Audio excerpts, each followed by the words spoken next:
Alors, je me présente, Marie-Josée Blanchet. J'ai été mandatée par le MT Lab pour animer ce panel-là sur, dans le fond, comment l'innovation peut aider l'offre touristique et dans un souci de développement vraiment durable et responsable. Alors, le MT Lab, pour ceux qui ne connaissent pas, ben, c'est l'accélérateur, incubateur en domaine touristique, divertissement et culturel. C'est un lieu d'échange, c'est un lieu physique à Montréal et c'est une place où, dans le fond, les startups ont la chance de rencontrer des grandes entreprises et de répondre à leurs besoins. Alors, c'est quelque chose d'assez extraordinaire. Moi, je l'ai connu lorsque j'étais à la CEPAC. Ça m'avait permis, on arrivait avec des projets, des idées, et il y avait les startups qui pouvaient travailler là-dessus. Alors, tout à l'heure, lorsqu'il y avait comme la rencontre de qui peut nous aider, qui peut faire quoi, bien, je pense que le MT Lab est un lieu assez propice là-dessus. Comme je vous disais, il joue le rôle d'incubateur, accélérateur, mais aussi le lieu d'échange. Audrey, aimerais-tu rajouter quelque chose sur le MT Lab? Est-ce que j'ai... OK, oui, j'ai tout le temps quelque chose à rajouter. Audrey Lemieux, je travaille au MT Lab. Le MT Lab s'est vu confier l'année passée un mandat important par le ministère du Tourisme, celui de promouvoir, de développer l'innovation à la grandeur de l'industrie touristique au Québec. Et c'est dans ce contexte-là, dans ce cadre-là aujourd'hui qu'on essaie de favoriser donc la rencontre, évidemment, entre des startups, des créateurs de solutions innovantes et des gens qui en ont besoin au quotidien dans leur réalité. Donc, on essaie de faire on fait plusieurs initiatives par la création d'un répertoire de solutions, par la rencontre des acteurs sur le terrain, mais aussi à la recherche de problèmes qui n'ont pas de solution. Donc, c'est ça qu'on a besoin de savoir, c'est des problèmes qui sont... En fait, on a une façon typique dans la vie d'adresser un problème. J'ai ma façon de régler ça, puis j'y adresse.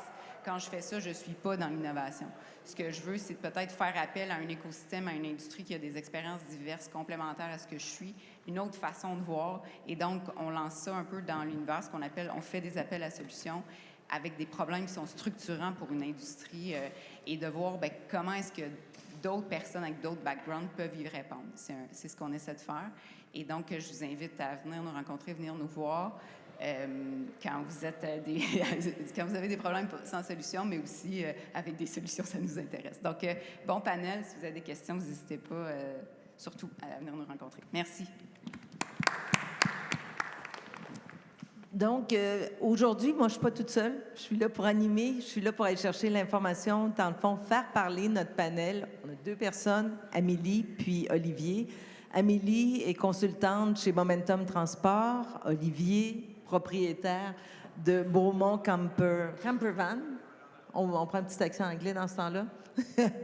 Et ils vont vous parler de leurs expériences qu'ils font. On se veut concret parce que des fois, on dit l'innovation, c'est faire autrement, mais ça veut dire quoi? Tout à l'heure, on a parlé de tourisme et de communauté. C'est sûr que d'innover, ça veut souvent dire aussi travailler avec les gens proches, avec la communauté. On va peut-être arriver sur des conclusions qui ressemblent beaucoup à ce qu'on a discuté, ce qu'on a entendu tout à l'heure. Mais je pense que c'est intéressant d'entendre les gens. Aussi, je vous le dis tout de suite, on a réservé une période de questions. Alors, on veut vous entendre, on veut que vous partagiez vos expériences, qu'on échange ensemble. Sinon, inquiétez-vous pas, on est capable de meubler le temps. C'est prévu des réflexions, des éléments, mais on a du temps, on aimerait ça vous entendre. Alors, n'hésitez pas, commencez déjà à réfléchir à ce que vous aimeriez échanger avec nous. Mais je commencerai par Olivier. Olivier, parle-nous un peu de, justement, Bromo Campervan. Bromont Campervan, en fait, c'est une compagnie de location de vannes aménagées. Donc, on a débuté on a incorporé en mars, il y a 1 an et demi, pour une première saison estivale, en fait, qui s'est super bien déroulée. En gros, on loue à court terme des véhicules de tourisme, donc des véhicules qui vous permettent d'aller voir, exemple, des belles régions du Québec. Principalement, nos clients vont, entre autres, au Lac-Saint-Jean, Tadoussac, en Gaspésie, bien entendu. Comme vous avez sans doute entendu parler dans le premier bye-bye pendant la pandémie, il y avait beaucoup de gens en van qui allaient en Gaspésie. Ça a créé quelques petites frictions dans la région. Et donc, on a débuté la business, comme j'ai dit, il y a 1 an et demi. Et on était pratiquement sold out là, pendant toute la période estivale. Et même lorsque les frontières ont réouvert par la suite, les Européens ont débarqué. Et là, c'était encore pire jusqu'à la fin octobre là, pour, disons, une première saison réussie. Et puis là, si tu veux, je peux continuer un peu. Oui, j'aimerais ça que tu me parles de qu'est-ce que, tu sais, quand innover, pourquoi tu t'es lancé là-dedans? Qui est Olivier? OK, parfait. Bien, en fait, j'ai un bagage, c'est ça, là, donc un bac en économie. J'ai quelques expériences dans différents types d'entreprises, des OSBL, des PME. Puis, lorsqu'est arrivé finalement la pandémie, comme pour plusieurs, en fait, je suis tombé sur la PCU. J'ai eu un bon moment de réflexion. On parlait justement dans le panel précédent tout à l'heure de parfois justement avoir besoin de se recentrer sur ses valeurs, ses objectifs, ses ambitions, sa raison d'être. Et puis moi, ça me titillait justement de vouloir faire sortir les gens de leur zone de confort, de leur faire peut-être justement voir du pays. Puis c'est d'ailleurs ce qui m'a permis finalement de démarrer l'entreprise en premier lieu en allant voir un CLD, en participant à un programme qui s'appelle le programme STA, que sans doute certains d'entre vous connaissez déjà, qui vous permet d'être finalement chapeauté par un conseiller au centre local de développement de votre région, puis qu'en plus de ça, il vous donne un petit montant là, pour pallier à, justement le fait que vous ne générez pas d'argent encore, mais que vous souhaitez en générer plus tard.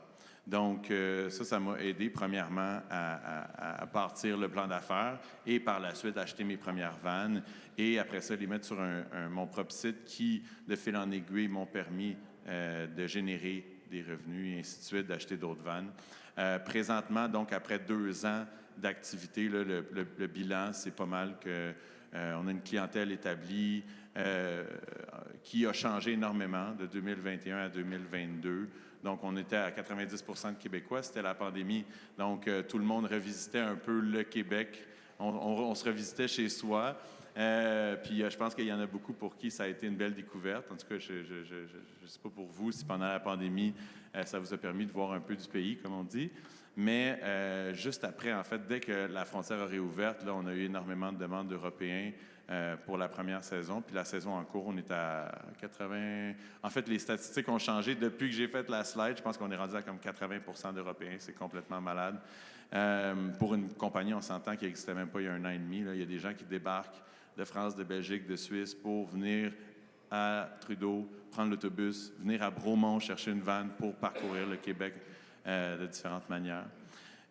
Donc, durée moyenne de voyage, généralement de 6 à 21 jours. Donc, c'est du monde qui vont dans les communautés un petit peu partout au Québec, qui vont dépenser de l'argent, qui vont aller camper, qui vont aller faire plein d'activités, qui vont aller bouffer, qui vont aller visiter des fermes. D'ailleurs, il y a des endroits même qui existent pour dormir, puisque nos vannes sont autonomes, sur des fermes, justement. Donc, ils vont voir des agriculteurs, des fermiers, des vignerons, ainsi de suite, pour voir un peu comment est-ce qu'on fait ici, puis ultimement consommer le produit local.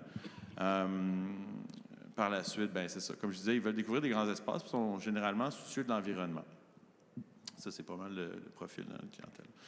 Puis ce qui est intéressant, Olivier, c'est la durée moyenne des séjours. Tu sais, je regardais, c'est 6 à 21 jours.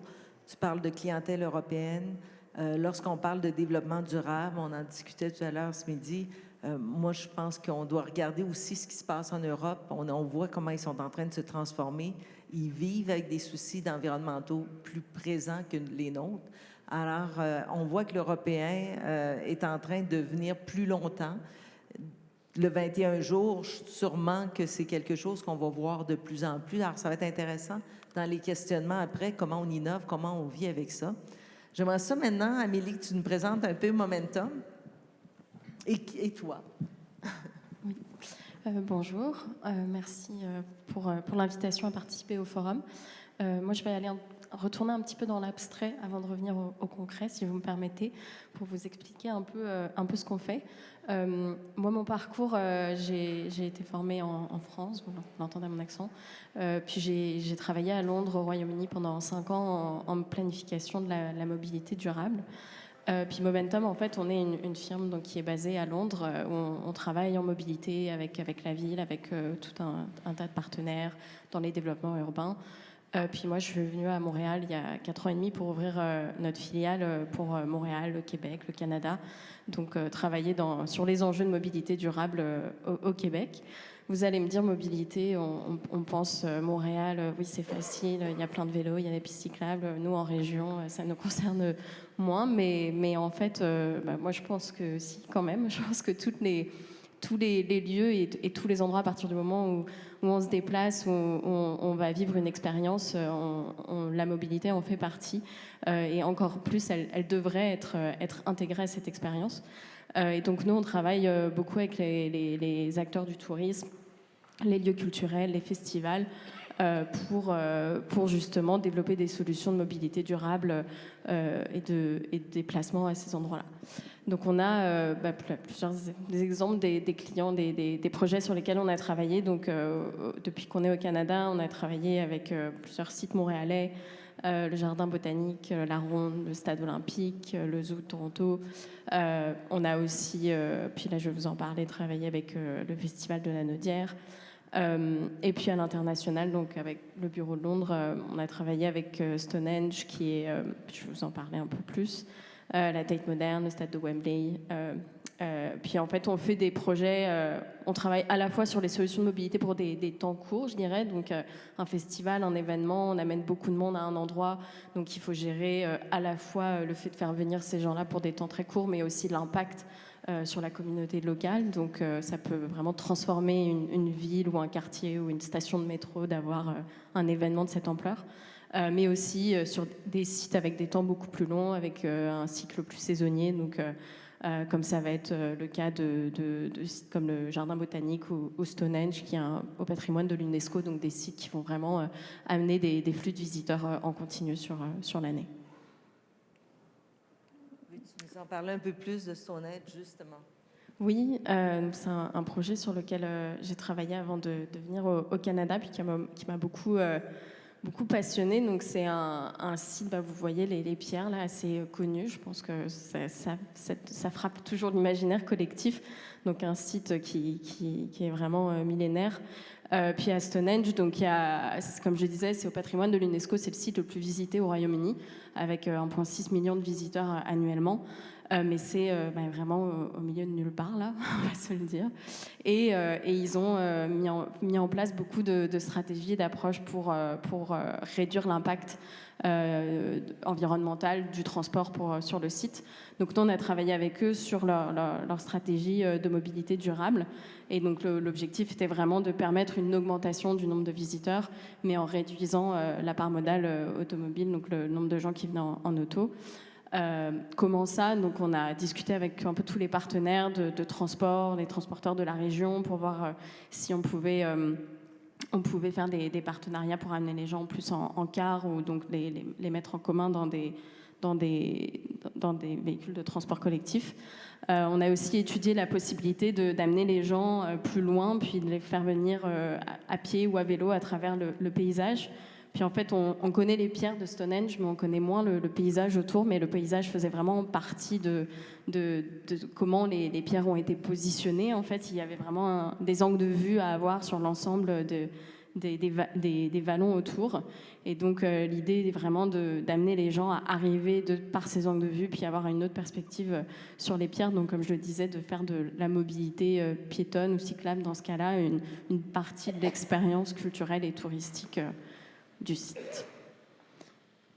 Le festival au Québec? Oui, donc là, plus proche de nous, on a travaillé, puis peut-être j'en reparlerai un peu, vraiment dans une démarche d'innovation, donc c'était très exploratoire, mais avec le Festival de la Naudière. Donc je ne sais pas si vous connaissez le Festival de musique classique à côté de Joliette, à Joliette, à l'amphithéâtre Fernand Lindsay, pardon. Et le festival, eux, ont des gros enjeux de congestion routière donc il y a une route d'accès au site de l'amphithéâtre, des stationnements à plusieurs endroits. Tout le monde, bien sûr, arrive au même moment pour un concert et part au même moment, donc les files d'attente automobile s'accumulent sur la route. Donc là, on a travaillé avec eux un peu dans la réflexion solutions, d'options de mobilité durable pour essayer de réduire cet enjeu. Puis nous, notre approche, c'est toujours vraiment de partir du contexte local, de quelles sont les opportunités. Il y a des endroits où il va y avoir des réseaux cyclables déjà en place. Il y a des endroits où il y a des navettes. Ici, à Joliette, il y a plusieurs autres lieux culturels dans le centre-ville qui sont intéressants. Donc, on a vraiment réfléchi à comment est-ce qu'on pouvait connecter ces différents lieux culturels pour amener les gens peut-être à se stationner plus dans le centre-ville et développer une navette qui pourrait aller vers le centre-ville. Donc nous, on essaie toujours d'identifier c'est quoi les forces, disons, du site, les forces du contexte local, puis avec quoi est-ce qu'on peut partir un peu une stratégie des solutions alternatives de mobilité. Je peux en reparler. Donc, ce que j'entends, Amélie, c'est que vous travaillez beaucoup avec la communauté. Vous travaillez avec eux pour essayer de trouver comment avoir le moins d'impact. Donc, l'innovation vient vraiment du lien de travail avec la communauté. Non, je dirais qu'on travaille beaucoup avec les opérateurs de sites, que ce soit donc un organisateur d'événements, que ce soit ici l'organisation du festival et la Place des Arts. Donc nous, on va vraiment comprendre un peu leurs problématiques, leurs moyens, les limites qu'ils ont, puis développer ensemble une stratégie ou des options. Ici, avec le festival, on avait impliqué la ville, donc on a rencontré la ville de Joliette pour voir, eux, quels étaient leurs projets. Puis encore une fois, est-ce qu'il y avait des opportunités de projets de la ville qui pouvaient aussi être une opportunité pour le festival. Donc, je dirais que oui, on encourage vraiment la collaboration et la discussion avec les autres acteurs, parce que souvent, un site touristique ne va pas pouvoir résoudre tous ces problèmes-là tout seul, puis la municipalité est quasiment toujours une partie prenante importante à prendre en considération. Mais c'est ça, on va vraiment penser avec l'opérateur d'événements à ces opportunités, à ces enjeux avant tout. Super. Ce qu'on voyait aussi, quand on m'a demandé d'animer le panel, puis on parlait de tourisme durable, j'ai toujours... on parle beaucoup de tourisme durable. On dit, ben maintenant, les aides financières, faut déposer un document qui prouve qu'on fait du tourisme durable. Mais c'est quoi du tourisme durable? Puis, je me suis dit, tiens, il n'y a rien de mieux que retourner dans les vrais, la définition. Et l'OMT, c'est rien de nouveau. Le tourisme durable, on en parle depuis très longtemps. Mais en relisant la définition de l'OMT, qui est un tourisme qui tient pleinement compte de ses impacts économiques, sociaux et environnementaux actuels et futurs, en répondant aux besoins des visiteurs, des professionnels, donc les gens avec qui vous travaillez, et l'environnement, les communautés, on en parlait tantôt, les communautés d'accueil. Alors, ça vise l'équilibre des trois piliers, là, du social, de l'économique et de l'environnement. Mais ce que je voyais beaucoup, c'est impact. Et on va continuer là-dessus pour voir un peu qu'est-ce qu'on retrouve là-dessus. Mais souvent, comment on essaie de voir si un projet ou si une offre est intéressante, ça va être quoi les retombées économiques. Mais les KPI, dans le fond, nos indicateurs de performance, on ne les a pas encore totalement adaptés. Et dans l'innovation, je pense qu'il y aura des éléments à regarder de ce côté-là. Et lorsque je m'amusais à regarder dans d'autres secteurs d'activité, puis après ça, je vais vous demander, vous, ce que vous en pensez. Premier Tech, qui est une belle entreprise québécoise qui performe bien, qui est rendue à l'étranger. J'aimais bien cette citation-là de Pierre Talbot et je ne le connais pas, donc je ne suis pas en train de faire la publicité pour eux. Mais je me disais, je trouve ça intéressant. Il disait, il y a ceux qui cherchent à développer des nouveaux produits, puis il y a des entreprises qui vont jusqu'à redéfinir la manière même d'y arriver. Alors, pour moi, c'est ça l'innovation. Et vous autres, qu'est-ce que vous en dites? Ça vous interpelle-tu? Ça vous dit quoi, ça? Oui, parce que je pense que le monde dans la salle, si vous ne suivez pas trop l'activité de Bromont Campervan, ben vous ne savez pas pourquoi je suis ici. Là. Je veux dire, je roule des véhicules qui sont assez énergivores. Donc, non, mais je pensais à ça. Je suis comme, il doit se demander qu'est-ce que je fais sur ce panel. Alors, en réalité, suite à la première saison de Bromont Campervan, on a eu un moment de pause, puis ensuite de ça, il y a eu la crise en Ukraine, il y a eu l'hausse des prix du pétrole, puis il y a eu beaucoup de journalistes qui sont venus nous poser la question, beaucoup, là, je veux dire, par rapport à parce qu'on est habitué de se faire appeler à chaque semaine. Là. On n'était pas nécessairement tant convoité jusqu'au moment où les prix de l'essence augmentent. Et puis là, c'était « Est-ce que vous avez vu des fluctuations dans vos demandes? » Puis, c'était pas du tout le cas. Mais ça m'a quand même fait réfléchir, en fait, sur, ultimement, l'impact qu'aurait dans le futur une hausse constante, parce que là, c'était vraiment un impact ponctuel, mais ultimement, on peut s'y attendre là, dans le futur, là, à moins qu'on soit vraiment avec des belles grosses œillères épaisses, que le prix va juste continuer à augmenter. Fait qu'il faut ultimement trouver une alternative, right? Puis, nous autres, on s'est dit, ben quelle serait cette alternative-là? Puis là, on est tombé sur, évidemment, des vannes qui récemment sont des vannes électriques qui existent depuis 2022. Fil en aiguille, là, pour faire une histoire courte, en fait, on a fait l'acquisition d'une vanne électrique en août dernier, qu'on a convertie, puis qu'on fait le lancement la semaine prochaine, en gros. Puis en gros, qu'est-ce que ça implique, ça? Bien, on en a parlé dans le panel précédent par rapport à des changements de mentalité, des changements d'habitude. Ça implique qu'il y a, par exemple, une autonomie qui est plus limitée qu'un véhicule à essence. Il y a une habitude aussi au niveau de la recharge. Donc, les gens sont habitués juste de gazer, faire 800 km en allant à Gaspésie, triper pendant le temps qu'ils ont besoin, puis qu'ils reviennent après. Donc là, c'est pas du tout ça présentement. C'est vraiment d'avoir des itinéraires. Donc, il faut accompagner le client, chose qu'on faisait déjà dans le passé, parce qu'évidemment, les Européens qui débarquent ici, généralement, ont une attitude très chute Niagara, Tadoussac, Gaspésie. Puis là, on fait comme, mais tu peux pas faire ça en 7 jours, tu sais. Fait qu'il faut que tu ailles un petit peu plus d'accompagnement. Puis ça, si on l'offrait, puis ça nous faisait plaisir, ça faisait un peu partie de ma mission. L'objectif étant qu'ils reviennent avec un sourire et non plus cernés que quand ils sont arrivés. Puis, de fil en aiguille, bien, là, présentement, pour la période qui s'en vient, donc, on va redéfinir la manière de faire du tourisme, un petit peu de la van aménagée, du van life, appelez-le comme vous voulez, en offrant ce type d'itinéraire-là, en étant en partenariat probablement avec différents ATR, associations touristiques régionales, afin de définir finalement des parcours spécifiques, faire ressortir de ce qu'il y a de mieux par région pour que finalement les gens puissent réaliser rapidement, en tout cas dans les prochaines années, que tu n'as pas besoin nécessairement d'aller faire 5000 km pour assouvir ton besoin de liberté ou de te casser le rythme un peu. Donc, c'est un peu ça qu'on propose présentement. La vanne va être allouée d'ici l'année prochaine. Je suis personnellement convaincu que ça va être sold out aussi. Mais ceci étant dit, on entame finalement une transformation complète vers une flotte qui va être hybride, autant essence qu'électrique. Donc, avoir facilement une quinzaine de véhicules, même s'il y a une pénurie énorme dans le domaine. Parce que moi, personnellement, j'y crois. Puis, en fait, ce qui est drôle, c'est que... parenthèse, quand on a fait finalement une évaluation de, mettons, on avait l'année 1, 7 véhicules qui roulaient en 20-25 000 km chaque. Ça représente à peu près, disons, 150 000 km, 15-20 litres au 100, tout dépendant où est-ce que tu roules.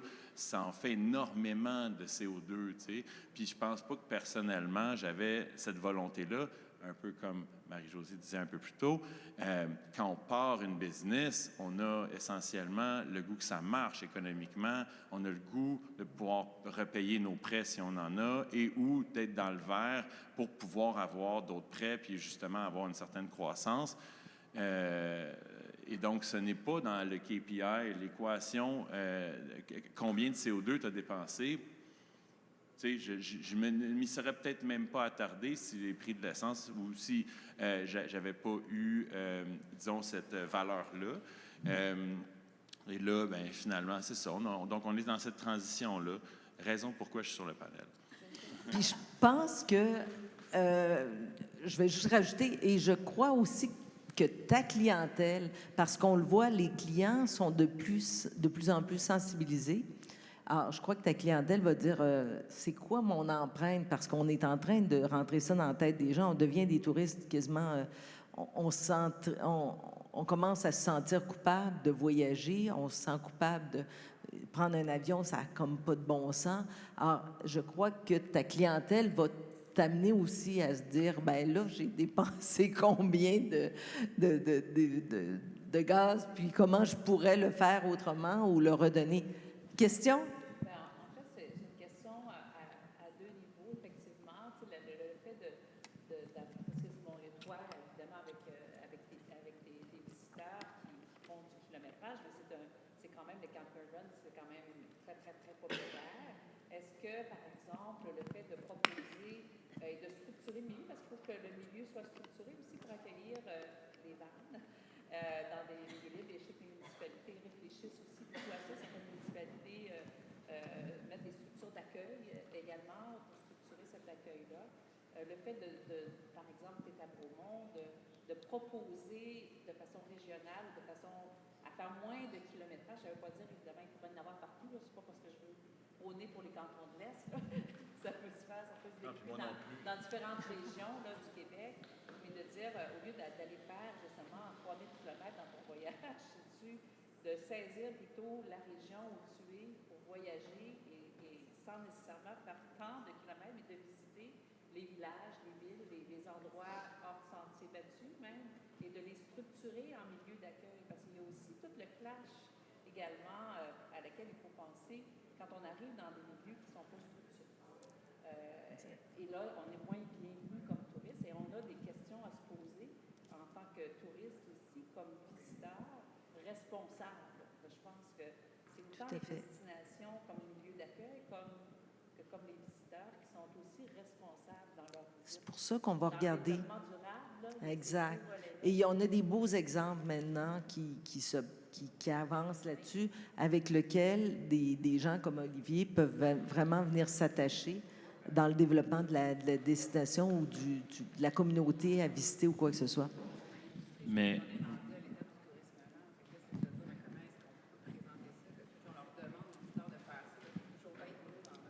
leur offrir un tourisme lent, tout ça, exactement. Tout à fait. Olivier? bien, pour répondre à ta question, effectivement, il y a eu des clashs en Gaspésie quand il y a eu la pandémie. Ça s'est finalement, les MRC ou les villes, se sont organisés, tant bien que mal, par la suite, dans le sens où il y a des gens qui ont fait des campings, des arrêts nuitées qu'on appelle. Il y a eu plein d'exemples, finalement, des best case practice. Autant, mettons, sur la Côte-Nord, maintenant, c'est rendu une région reconnue, qui est ouverte aux vannes aménagées, qui accepte les gens qui ont finalement même aménagé des sites parce qu'ils savent qu'il y a une retombée économique. Énorme, parce que, je veux dire, on ne fait pas juste gazer puis manger nos pâtes. Là, je veux dire, on va dans des restos, on va... Je veux dire, c'est juste un autre moyen de voyager. Donc, je pense que c'est une question qui a plus... Tu as comme élaboré sur plusieurs autres questions. Quand Audrey elle parle de tourisme lent, ben c'est un peu ça qui se passe présentement en Europe, dans le sens où là, présentement, eux autres, c'est en euros que ça se passe. Ils l'ont vécu, eux autres, la hausse, mais en euros à 2 euros, 2,50 € le litre. Ce qui fait que, ben oui, ils ont quand même des vannes aménagées pendant la pandémie qu'ils ont, comme nous, utilisées pour faire du tourisme de proximité et se sont habitués à ça. Et donc, ça implique tout simplement qu'ils ont changé leurs itinéraires habituels pour justement se rapprocher peut-être d'un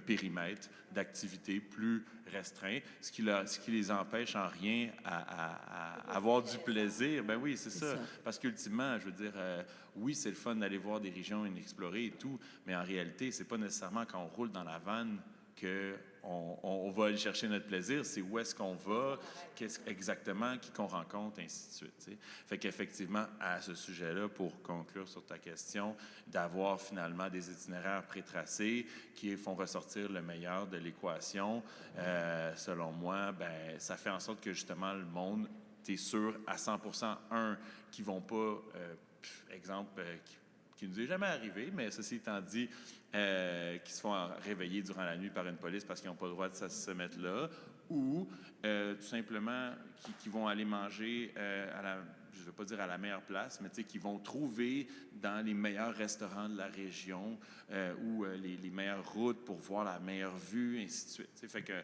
sans nécessairement être une agence de voyage, on va finalement proposer différentes avenues pour qu'ils trippent. Et les APR sont parfaits pour ça. Ah ben ça, c'est sûr. Exact. Puis ce que je trouve intéressant d'Olivier, c'est qu'on peut développer une nouvelle offre. Puis ce qu'on voit, c'est que l'impact du développement durable, dire moi, mon impact avec mon nouveau produit, ma nouvelle offre, bien, on peut réussir à rebouger après. Amélie, j'ai mis ça, je m'amusais, tu sais, je disais, dans le fond, le développement durable encore, tu sais, j'ai ouvert tantôt en disant, le développement durable, des fois, les gens ne sont pas hâte de définir c'est quoi, parce que c'est sûr, on n'a pas encore d'indicateurs de performance bien définis. Ça se fait, là, ça se crée, mais on en a besoin. On ne peut pas être juste sur des retombées économiques, mais comme Olivier disait, ben, il faut payer notre prêt, on a une offre, on a des banquiers, on a des clients qui veulent des choses. Les gens ne sont pas tous prêts pour voir où est-ce qu'on le met, le développement durable. Puis je disais, dans le fond, c'est une vertu. Alors, une vertu, il y a des côtés qui sont positifs, mais puis il y a des choses qui sont des fois moins atteignables. Donc, j'aimerais ça t'entendre, Amélie, sur c'est quoi les freins justement à innover dans l'offre? Puis, y a-t-il des avantages actuellement? Qu'est-ce qui nous aide à y aller? Puis, qu'est-ce qui nous freine? Si je peux juste, avant reprendre la question d'avant en lien, j'avais des petites remarques à faire, mais je pense que nous, on se situe un peu dans un espace différent qui est vraiment celui de l'aménagement urbain, l'aménagement des espaces. Mais en même temps, c'est assez complémentaire. Puis je pense que dans l'expérience touristique au Québec, on me pose souvent la question, mais le territoire est grand, on a besoin d'une auto pour se déplacer, puis c'est vrai, là, il n'y a pas grand-chose à faire sur cette partie-là, à part justement l'électrification des transports. Puis merci Olivier de t'en charger. Mais moi, ce qui m'intéresse vraiment, c'est un peu plus ce qui se passe à destination, puis comment est-ce qu'on peut penser le déplacement dans une municipalité, sur un site, plusieurs sites, où on a cette habitude de se déplacer en auto sur quelques kilomètres pour aller à un endroit à un autre. Puis est-ce qu'on peut penser des aménagements qui vont encourager justement de se déplacer à pied ou à vélo? Je pensais... on en parlait, je pense, tout à l'heure, mais à l'île d'Orléans, où moi, on m'avait dit tu verras l'île d'Orléans, on peut faire le tour à vélo, c'est incroyable. Puis je suis arrivée et moi, faire du vélo sur une route à 80 km/h, ça me terrifie, donc je ne l'ai pas fait. Mais je me dis, je pense que nous, en tant que municipalité, et moi, en tant que designer, planificatrice de transport, notre rôle, notre responsabilité, c'est vraiment de donner les moyens aux gens d'avoir ce choix-là, puis d'aménager des espaces où ils se sentent en sécurité, d'utiliser un autre mode de transport, des expériences qui vont les intéresser, de penser à leur confort, à leur sécurité. Donc, c'est vraiment... tu vois, je vois le mot vertu, voilà, pour moi, on est vertueux quand on pense justement que c'est notre responsabilité aussi, puis c'est pas juste à l'usager de s'adapter, de choisir un autre mode, d'être plus durable, mais on doit, comme on disait, lui offrir l'expérience et le choix d'arriver à ça. Sur les freins, je pense que ça rejoint un peu ça, mais la partie réglementation, c'est-à-dire au niveau gouvernemental, au niveau municipal. Je pense que tant qu'on n'aura pas des contraintes, ça peut être par exemple sur des nombres de places de stationnement, des dispositifs pour le stationnement électrique, des espaces où on priorise les mobilités durables. Tant que ces éléments-là ne seront pas plus normés, je pense que c'est difficile encore une fois, demander à des destinations de changer leur aménagement, changer leur manière de faire. Donc ça, c'est le premier élément. Et le deuxième, le financier, hein, c'est toujours celui-là qui revient. Quand on travaillait avec le festival de la Naudière, qu'on parlait d'idées de navettes avec le centre-ville, c'est toujours qui est-ce qui va payer. C'est l'opérateur de transport qui a pas assez de revenus actuellement, c'est la municipalité, c'est l'usager final. Donc, je pense que innover dans les modèles de financement, les modèles économiques pour du transport durable, c'est encore en cours à faire. Tout à fait, tout à fait. Tu voulais nous présenter un peu les impacts, Olivier? C'est pour toi. J'ai 2 diapos. Ton constat de ton impact environnemental en 2021. Les premiers que tu avais faits. Oui, bien effectivement. Là, ça, c'est ultimement juste avec 7 véhicules. c'est l'énergie de 6,2 maisons. Tu sais, c'est pas vraiment des calculs comme on fait automatiquement. Il faut que tu ailles sur le site. Je pense que dans ce cas-ci, c'était aux States. Là, en tout cas, les données sortent d'un site aux États-Unis qui peut te faire la conversion rapidement en fonction de l'utilisation de ton véhicule. Fait que ça m'avait juste étonné. Puis, ultimement, après ça, bien évidemment, le constat aussi qu'on serait aussi la première. Tu sais, quand on parlait des freins tout à l'heure, qu'on vient juste, en fait, c'est sûr que c'est un changement d'habitude. Tu sais, on va être la première compagnie en Amérique du Nord à louer des vannes aménagées électriques. Comme il n'y a personne d'autre, il n'y a pas genre de business case que c'est quelque chose qui rapporte automatiquement. Tu sais, donc, c'est sûr qu'on change un peu, pour le mieux, on espère en tout cas, la manière de faire. Puis, mais ça reste que je suis très, très confiant là-dedans. Puis j'adore l'idée qu'on va briser un petit peu ces barrières-là, d'attendre après une grosse compagnie déjà bien établie essaye, puis qu'on est le petit Bromont Campervan qui est le premier à le faire en Amérique du Nord, si c'est pas dans le monde. Tu sais, ça, pour moi, c'est finalement pratiquement plus important. Puis c'est sûr qu'il y a une valeur de retombées médiatiques reliées à tout ça. Puis présentement, on a eu énormément de retombées, puis ça continue en fait là, pour... on ne sait pas jusqu'à quand, mais en tout cas, c'est très, très positif pour une petite boîte qui a ouvert il y a 1 an et demi, qui louait des plus vieilles vannes, en fait, des véhicules qui étaient usagés, mais qui se tenaient bien la route. Ce slide-là, en fait, c'est un peu ça. C'est ça notre objectif, finalement. C'est de révolutionner la manière dont les gens voyagent. Notre objectif, ultimement, c'est d'opérer cette fameuse flotte de location électrique-là. Puis la manière qu'on veut le faire, en fait, c'est pas nécessairement juste à partir de Bromont, bien entendu. C'est de sortir... je peux vous laisser imaginer, en fait, une flotte de vannes électriques à l'aéroport de Montréal, où est-ce que, boum, tu débarques de l'avion, tu rentres dans ta vanne, tu t'en vas dans les Laurentides, Montérégie, Estrie. Après ça, évidemment, avec notre circuit de bornes au Québec, qui est comme d'une renommée, si vous ne le savez pas, là, on a 7000 bornes au Québec, puis Hydro-Québec vient d'en annoncer 4500 autres. C'est du jamais vu. J'ai pas de comparable ou j'ai pas je sais juste qu'on est très, très, très avant-gardiste. Fait que pour une clientèle internationale qui débarque puis qui voit ça, c'est quoi la retombée aussi au niveau de la vision de la province du Québec, des Québécois? C'est comme, hey, crime, qui sont hot, eux autres, là, tu sais, ils ont fait ça. Puis je veux dire, je parle pas nécessairement parce que je suis sûr que je vais pas être le seul par la suite. Il y a du monde qui vont juste faire comme, hey, ça marche. Fait qu'on va, tu sais, que ce soit des plus petites, des plus grosses. Mais ultimement, mon objectif, ça serait effectivement que ce mode de transition-là, parce que ce qui est important de retenir, tu sais, c'est que on ne va pas utiliser ces voitures-là pour livrer de la nourriture ou pour, tu sais, des besoins essentiels. C'est pour des vacances. Fait qu'on consomme, tu sais, on va avoir une incidence énergétique, une incidence de pollution pour des vacances. Tu sais, fait que mais en même temps, tu sais, dans le fond, moi, tout à l'heure, j'entendais, on parlait le tourisme, comment on peut vendre cette idée-là, parce que vous allez être des pollueurs, encore. Sauf qu'en même temps, vous allez être une raison d'être de plus pour Hydro-Québec d'avoir des bornes un peu plus. Puis lorsque j'entendais la communauté, je disais, dans le fond, quand on est capable de montrer que le tourisme, pour innover, des fois, ça coûte des sous, puis des fois, ça nous fait faire des petits sentiers à gauche, à droite. Mais si on peut montrer que le tourisme va permettre justement d'ajouter des éléments positifs de développement durable à la communauté, de dire, écoutez, s'il y a des touristes qui viennent pendant cette période-là, ça nous permet, comme communauté, d'avoir des services qu'on n'aurait pas pu s'offrir. Je pense toujours au transport en commun qui se développe.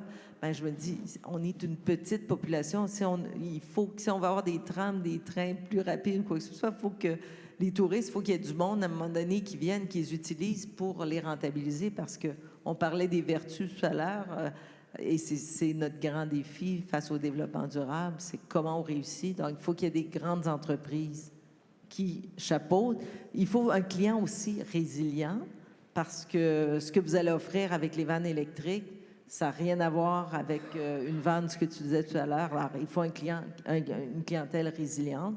Bien, juste, excuse-moi de te couper, mais en fait, c'est pour finalement rajouter, tu parlais de grandes entreprises, bien, par exemple, dans les CEPAC, peut-être qu'à ce moment-là, ils vont être davantage enclins à investir pour avoir des bornes électriques qui permettent de charger les véhicules plus rapidement dans les CEPAC. Pour les clients, par contre, c'est déjà des gens qui vont aller faire des courtes. Fait qu'on ne change pas toutes les habitudes. On les versus un Québécois qui va avoir vraiment son itinéraire de fête très, très rapide et retour. Un Européen va aller à Shawinigan, au parc de la Jacques-Cartier, aller faire un tour à Québec, monter dans Charlevoix et ainsi de suite. Fait qu'on ne casse pas nécessairement le rythme, mais on le modifie un petit peu en le bonifiant, bien entendu.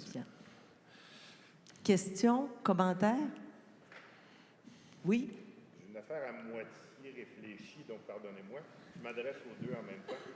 L'affaire à moitié réfléchie, c'est, je pense, la mobilité en région, les lieux qui sont éloignés les uns des autres.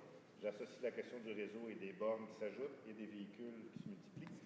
Y a-t-il quelque chose dans un esprit de mutualisation qui permettrait, par exemple, je ne sais pas, mettons, dans 5 ans, Bromont Campervan commence à avoir des réseaux qui sont fréquentés régulièrement. Il y a des axes qui sont fréquentés régulièrement.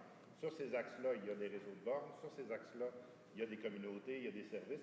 Il n'y a pas quelque chose qui, et c'est là où mon idée est vraiment au corps abouti, il y a quelque chose qui serait maximisable où le touriste qui se promène, qui va dans un axe donné, est en train de contribuer d'une manière indirecte.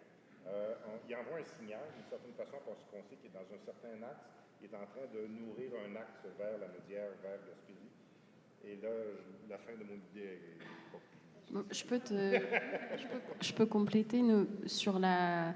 Enfin, moins sur la partie axe, mais sur la partie stationnement, par exemple. Nous, quand on regardait avec le Festival de la Naudière, on a essayé d'identifier justement des sites de stationnement dans la ville qui n'étaient peut-être pas utilisés au moment des concerts. Donc souvent, les espaces de stationnement, bon, c'est des grandes aires vides. Puis, mettons, un stationnement d'aréna qui est utilisé la fin de semaine en journée quand il y a des games de hockey, mais qui n'est pas utilisé le soir. Ou des stationnements de bureaux qui ne sont pas utilisés la fin de semaine. Enfin, d'essayer de réfléchir justement à des usages locaux de ces espaces, mais qui peuvent être réutilisés pour des événements temporaires ou pour des activations. Donc, je pense de la même manière dans des sites touristiques ou des villages, s'il y a des espaces qui sont moins utilisés à certaines périodes de la journée ou à certaines périodes de l'année qui peuvent être réutilisés. Donc, ça se fait dans des villes plus ou dans des sites où on essaie vraiment de mutualiser l'espace de stationnement entre plusieurs usagers. Donc,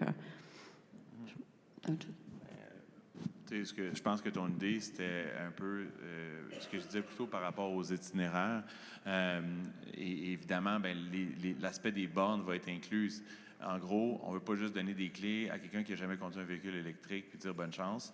C'est vraiment au contraire de l'accompagnement où est-ce que du début à la fin de sa journée, il y a plusieurs options. Okay? Il est très, très libre, mais ça reste que les bases, donc finalement que son véhicule soit toujours assez rechargé pour se rendre à telle ou telle place. Où est-ce qu'il va dormir, par exemple? Tout ça, c'est déjà préétabli, ce qui lui permet finalement d'avoir confiance dans cette nouvelle manière de faire. Puis après ça, de pouvoir dire, en plus, j'ai contribué écologiquement à l'équation. Tu sais. Si je porte un peu justement le préétabli, à ce moment-là, ça devient un réseau. Au même titre que tu as un réseau de transport, où tu as un axe Québec-Montréal avec Orient Express, tu as un volet où tu as une certaine prévisibilité d'un tonnage de stock qui se transporte. Donc, est-ce qu'il y a un moyen que ça devienne des mauvais termes, des mules, qui transportent aussi des choses d'un lieu à l'autre, incidemment, tant qu'à se rendre de Bromont à Gaspé, il y a du stock qui doit transiter dans cet axe-là. Y a-t-il quelque chose... Est-ce que tu peux faire de la livraison urbaine avec tes vannes? C'est ça la question, je pense.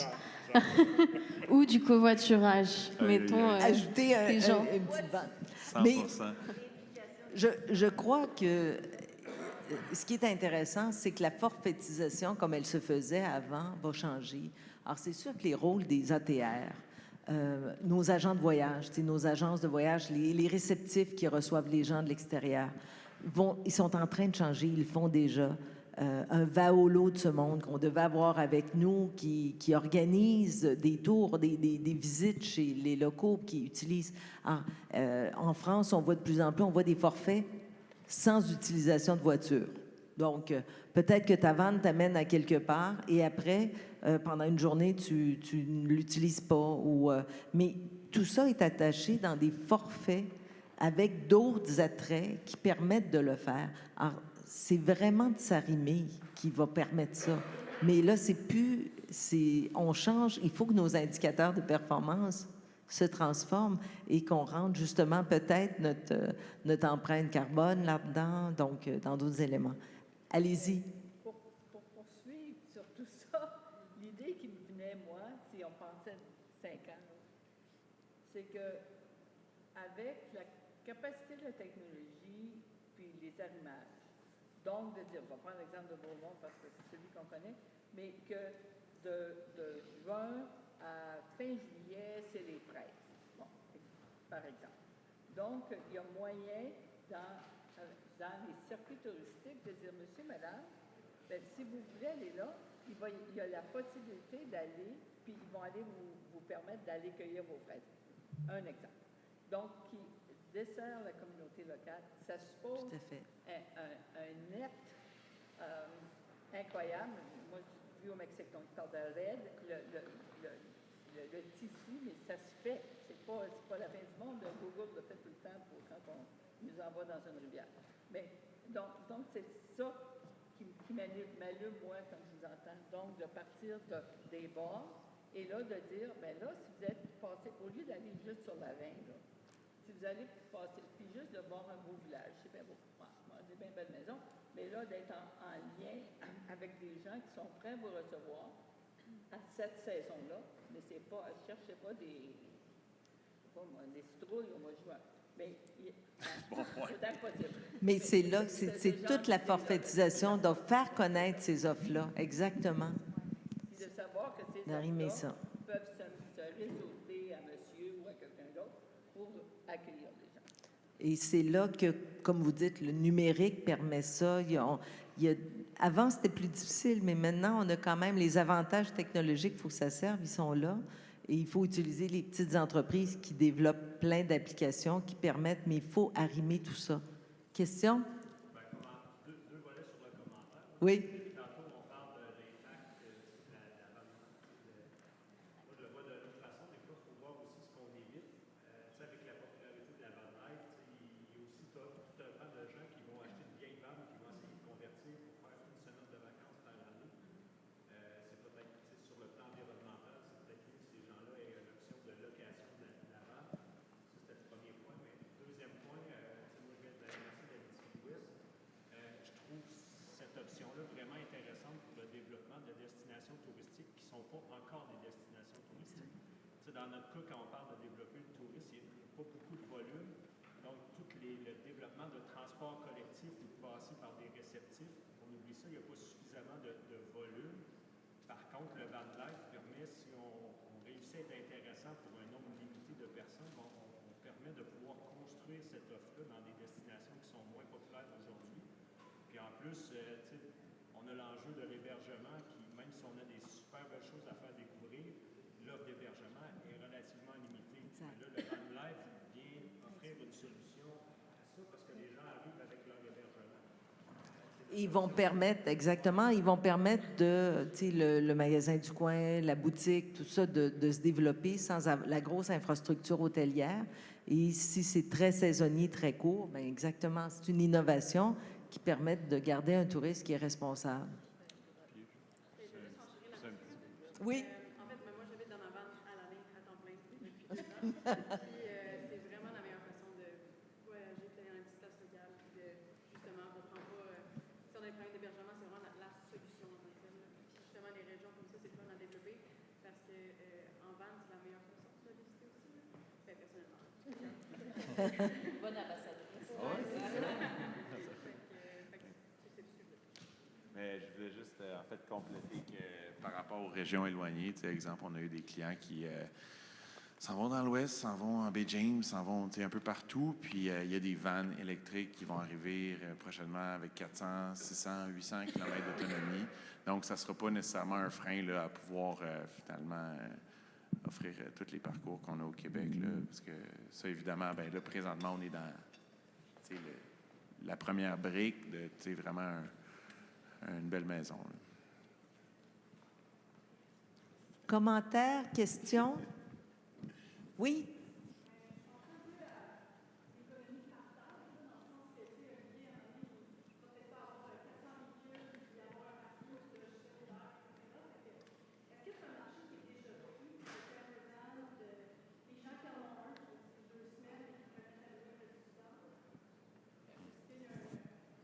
Oui.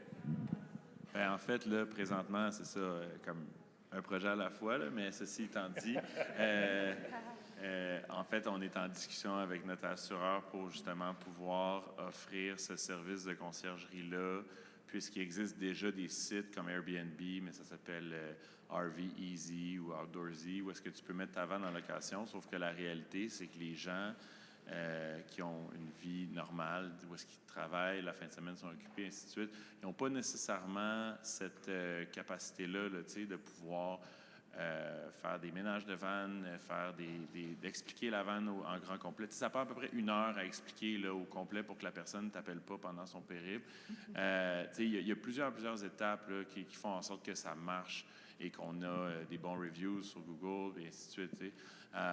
Donc, les particuliers auraient ultimement, dans un futur approché, cette option-là. Puis, ultimement, effectivement, c'est un peu la constatation, parce que moi, par le passé, j'ai été aussi propriétaire de véhicules que je louais pas nécessairement. Puis, quand tu n'es plus en vacances, bien, c'est un frais quand même, là, dans le sens, il faut que tu l'hivernises, il faut que tu l'entreposes, il faut que tu l'entretiennes mécaniquement. Un véhicule qui ne bouge pas, ça coûte de l'argent. Ou du moins, ça devient de moins en moins... c'est pas l'idéal. Fait que, oui, c'est une très bonne idée. Il y a une business.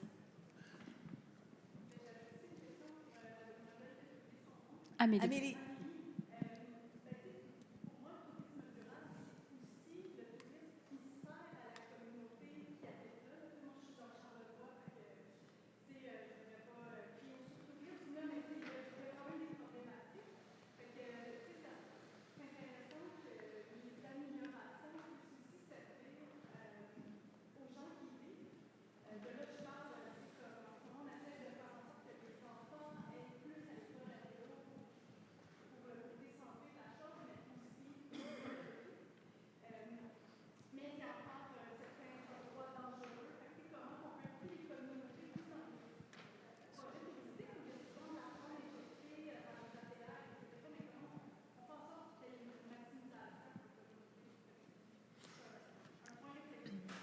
Oui, oui, tout à fait. Puis je travaille beaucoup sur les projets d'école, donc je compatis. C'est difficile de faire changer les modes de transport pour les écoles aussi. C'est un bon point. J'ai pas de solution miracle. Je pensais tout à l'heure avec le commentaire de la madame, il y a un concept qui tourne beaucoup en Europe qu'on appelle Mobility as a Service en anglais. Et qui est un peu cette idée d'intégrer toutes les offres de transport ensemble. Puis bon, vous connaissez Google Maps, ça, vous utilisez Google Maps, ça vous donne à pied, à vélo, machin, mais il y a souvent d'autres offres de transport qui ne sont pas forcément là, comme Amigo Express pour le covoiturage, comme les vannes de Bromont. Donc il y a un peu plein de choses qui se font. Puis comme vous en parliez tout à l'heure, ça me faisait penser que c'est un bon outil pour essayer justement d'intégrer les offres de transport peut-être touristiques avec les offres de transport pour les communautés locales au quotidien, et qu'on devrait... parfois, on est un peu en silo. Il y a comme le transport et la mobilité pour les touristes, puis le transport pour les personnes qui vivent dans les territoires. Mais en fait, est-ce qu'il n'y a pas justement avec la technologie, des innovations qu'on peut faire, ou des applications qui permettent de mettre ces offres de transport en commun, et donc de mutualiser et de mélanger les usagers pour qu'il y ait une meilleure efficacité. Puis comme on le disait, ça permet aussi d'amener la demande ou la masse critique suffisante pour avoir des réseaux qui se développent. Donc je n'ai pas la solution, mais je trouve que c'est vraiment une bonne piste de réflexion sur ce sujet. Puis ce que j'ajouterais, les villes veulent, il y a une sensibilité. Maintenant, on ne peut pas dire juste appliquer le développement durable au tourisme, c'est vraiment à la communauté, au territoire. Il sort des études. Touriscope va sortir une étude là-dessus sur l'importance du territoire. Mais si on regarde tout ce qui est ville apprenante, là, je voyais qu'il y a encore il y a des conférences à venir sur les villes vivantes où on parle justement des jeunes. On parle de créer des environnements, des ruelles vertes ou quoi que ce soit. Alors, si on a de plus en plus de ruelles vertes, pour nos jeunes ou permettre des pistes pour qu'ils puissent aller à vélo, pour que les gens puissent aller travailler à vélo ou en trottinette électrique, bien, c'est tous des attraits qu'on va pouvoir forfaitiser pour le touriste et qui vient, c'est des plus. Et là-dessus, on a à apprendre de certaines villes. En Europe, comme on disait, à cause de la densification qu'ils ont, ils ont leurs défis. Nous, on a des défis d'être pas assez densifiés. Alors, comment on peut tout attacher ça et rentrer là-dedans? Puis, un commentaire? Oui? Non, je voulais juste faire du pouce parce que ça me faisait penser, parce que tous les ans, je vais à Petite Rivière Saint-François, à Charleroi. Et justement, il y a un peu ce sentiment que les gens qui traversent la ville en auto, juste pour la traverser, donc vont passer à une vitesse vraiment élevée. Donc la sécurité des enfants, la sécurité des gens qui se déplacent à pied ou qui vont à leur commerce, c'est vraiment un enjeu. Donc je pense qu'en effet, c'est important. Puis moi, je le vois, je le pense comme ça. En tout cas, la mobilité active, c'est un outil qui peut servir à la fois au touriste qui va se déplacer dans un territoire et découvrir une expérience autrement, et à la fois à sécuriser en fait le territoire local, les aménagements de rue, la municipalité. Donc c'est pas l'un ou l'autre. Je pense que vraiment, ça peut être vu comme une solution qui sert aux deux. Il faut que ça s'intègre, tout à fait. Juste pour faire du pouce, ce que la dame de Charlevoix disait tout à l'heure, puis vous en parliez, les indicateurs de performance. Je serais curieuse d'entendre les gens ici sur comment ils voient les indicateurs de performance en tourisme dans leur milieu. Ce serait quoi les indicateurs? Parce qu'on a parlé de CO2, mais mis à part de mesurer le CO2 d'un véhicule, il y a peut-être d'autres aspects. J'aimerais ça entendre les gens. Est-ce qu'il y a des gens qui ont des idées sur qu'est-ce qu'ils pourraient mesurer? Ça, je sais pas si... C'est en train de se bâtir en tourisme parce que la ministre du Tourisme, lorsqu'elle est rentrée en poste, elle a dit, moi, le développement durable, je m'en fais une priorité 1. Et lorsqu'elle a signé ses ententes avec les associations de touristes régionales et sectorielles, elle leur a demandé des plans d'action. Oui, je sais, on est en train d'en faire un, mais je voulais entendre les gens ici. C'est ça. Mais je pense que je serais curieuse d'entendre s'il y en a qui ont sorti leurs indicateurs. Mais au moment que tu as un plan d'action, ils n'auront pas le choix d'avoir des indicateurs. Absolument, c'était une curiosité aujourd'hui. Je comprends, on est en train de faire la démarche. C'est ça.